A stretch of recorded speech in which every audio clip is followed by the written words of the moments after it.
One of the hardest things about being so ridiculously good at everything you do is that eventually you have to choose one of those things as your main thing you're doing. We have a ton of capacity for work, and we know that. But the reason I'm bringing this up is recently, I think in my professional career, I have been doing very well, but I still love type. And about a year ago, I was all about type. And the type wasn't paying me the money that some other content creators and coaches have been getting, and that's okay. But I was taking inventory and saying, well, I want to put all my energy towards something that was actually going to keep me financially stable. So I made a conscious decision to put Myers Briggs in terms of the coaching and the content creation and all the memes and stuff that I was posting to the side, just on the back burner, and focus on my professional career.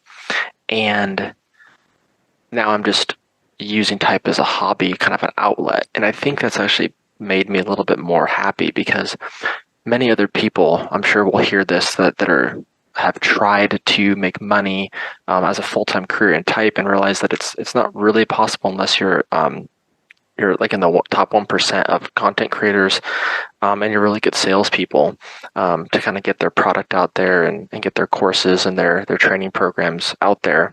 But you realize that when you start to take your hobby and your passion and you have to make money off it, you start to hate it. You start to be like, oh, I gotta sell, sell, sell, and then it's not fun anymore. So what I've had to focus on is just being more of a content creator and writing on my own time. You'll notice that my videos over the last year have become much more spaced out. I used to maybe post a video every 14 days, and now I think it's like every 60 or 70 days. So they're much more sparingly posted, but I think they're more fun for me, the creator. And I do think that there is a problem with being so multi-talented, and this is not just an INTJ thing. The title's definitely clickbait, but when you're so good at things that you do, and you could choose a path, how do you choose the path to go down? Um, I had talked to an ENTJ friend of mine, and she was like, "Look, you can do MBTI next year. You can do it in 10 years. Pick it up later. Focus on the thing that's going to get you something now, that SE, and then go back and do your Myers-Briggs later in your career." And that kind of, yeah, I guess I needed like a more powerful type to tell me, like, go ahead, put it to the side. So I, other friends of mine that are entrepreneurs, I don't consider myself an entrepreneur, but they're entrepreneurs, and they had this crisis of, my identity is tied to my thing that I post about on social media. My identity is tied to the feedback I get from folks online. And for them, it was like, can I put this to the side? It was a real identity crisis for them. And for me, I felt the same way. It's like, what if I stop posting as much content on my LinkedIn or on YouTube for MBTI? Are people going to question it? And they did. They said, hey, Joe, are we still going to get MBTI posts? And I responded and said, yes, you are.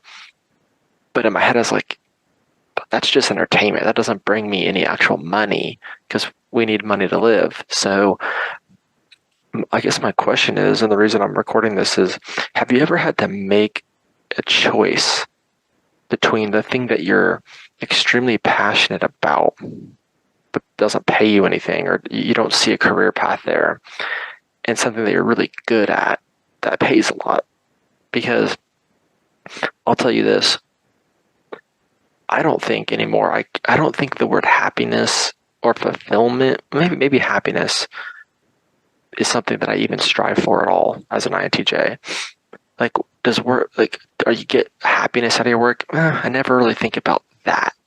Happiness is other things. It's usually outside of work. I get fulfillment of, like, I can go to sleep at the end of the day is that I put in a lot of work. My brain feels like I put in a lot of mental energy. I'm taxed in my brain, and that's good enough for me.